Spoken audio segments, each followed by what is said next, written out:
शिक्षणाचा मार्ग दाखवून डॉक्टर प्रमाणे शस्त्रक्रिया करून मुलांना शिक्षणाचा अमृत पाजणारे आणि शिक्षणाची ज्ञानगंगा आदिवाशांच्या पाड्यापासून ते गोरगरिबांच्या झोपडीपर्यंत पोहोचवणारे शिक्षण महर्षी कर्मवीर भाऊराव पाटील, मी त्यांच्या व्यक्तिमत्वावर बोलण्यासाठी उभा आहे. नमस्कार, मी धम्मदीप नानासवाडा, शाहू हायस्कूल बारामती इयत्ता 7वी मध्ये शिकणारा विद्यार्थी. हा सुंदर व देखणा कार्यक्रम ज्या कार्यकर्त्यांनी आयोजित केला आहे त्या कार्यकर्त्यांसाठी एकदा जोरदार टाळ्या झाल्या पाहिजे. फल का जो पानी होता है उसे जूस कहते हैं और जो ताली ना बजे उसे कंजूस कहते हैं. अजून एकदा जोरदार टाळ्या झाल्या पाहिजेत. कर्मवीर भाऊराव पाटील तथा अण्णा, सर्वांचेच लाडके कर्मवीर भाऊराव यांच्या मी पाया पडून माझ्या भाषणास सुरुवात. नमस्कार, मी धम्मदीप नानासवाडा, शाहू हायस्कूल बारामती इयत्ता 7वी मध्ये शिकणारा विद्यार्थी. काही माणसे जन्मताच मोठे असतात तर काही माणसे त्यांच्या कर्तृत्वावर मोठी होत असतात. मग त्यांच्या कार्याची आणि कर्तृत्वाची उंची एवढी मोठी असते की त्यांना माणसे जीवन जगत असताना हजारो उपाध्या देऊन टाकतात आणि असेच कार्य आणि कर्तृत्वाने यश प्राप्त केले हे व्यक्तिमत्व म्हणजे कर्मवीर भाऊराव पाटील. खरं तर कर्मवीर भाऊराव पाटील यांच्या विचारांना परिसीमा नाही, त्यांच्या कार्याला परिसीमा नाही. कारण ज्या चष्म्यातून आपण कर्मवीरांना पाहिलं ते कर्मवीर आपल्या समोर उभे राहते.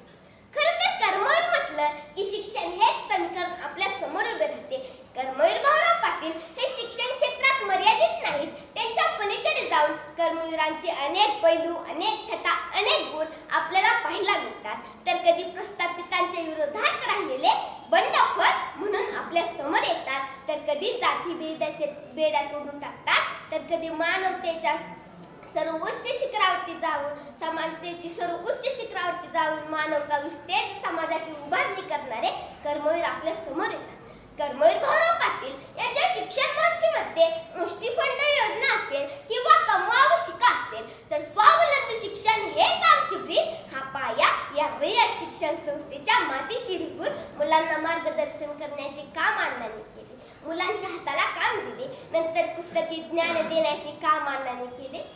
मुलांना निर्जोगाक्षरी शिकवायची नव्हती तर त्यांचं स्पष्ट मत होतं, काही निर्जोगाक्षरी शिकलात म्हणजे माणूस हा सुसंस्कृत होत नाही. माणसाच्या मनात जगण्याची उर्मी निर्माण करणे हेच खरे उत्तम शिक्षण.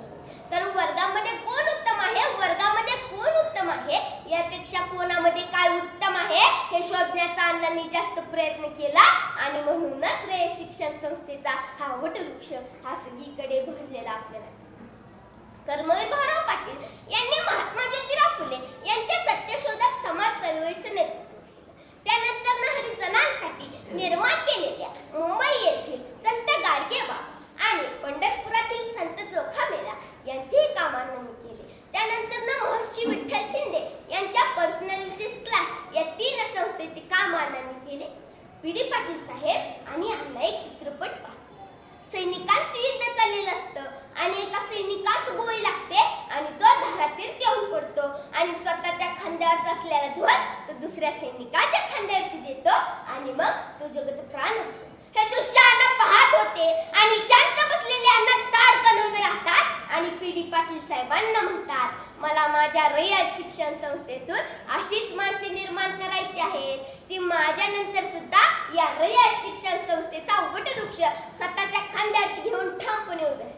बारामती शहरामध्ये पाहिलं असता मला मानसी तावरे सरांची आठवण होते. अण्णांचा तो शब्द खरोखर खरा झाला असे वाटते. पी.डी. पाटील साहेब, दत्ताजी साळुंखे, चंद्रराव खरात एक ना अनेक माणसे कर्मवीरांच्या व्यक्तिमत्वात तयार झालेली दिसतात. या जगात कोणीही बिना कामाचा कधीच जन्माला येत नाही. या जगात ज्याचा उपयोग नाही असं काही निर्माणच होत नाही. या जगामध्ये प्रत्येक वस्तूला, प्रत्येक गोष्टीला, प्रत्येक झाडाला, प्रत्येक झुडपाला, प्रत्येक प्राण्याला स्वतःचा असं वेगळं मोल आहे, महत्व आहे. त्याच्यामध्ये काही ना काही अलौकिक गुण आहे.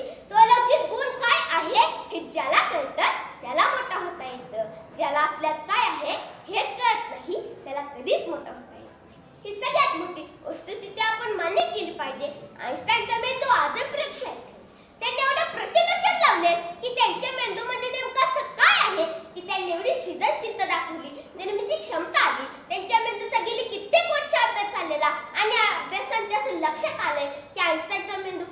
0.001% वापर केला आणि 99.99% त्यांनी मेंदू वापरलाच नाही. जाता जाता मी एवढेच बोलतो, कोटी कोटी रुपये तुझी, कोटी सूर्यचंद्र तारे, कुठे शोधू तुला कर्मवीरा, तुझे अनंत देवर, तुझे अनंत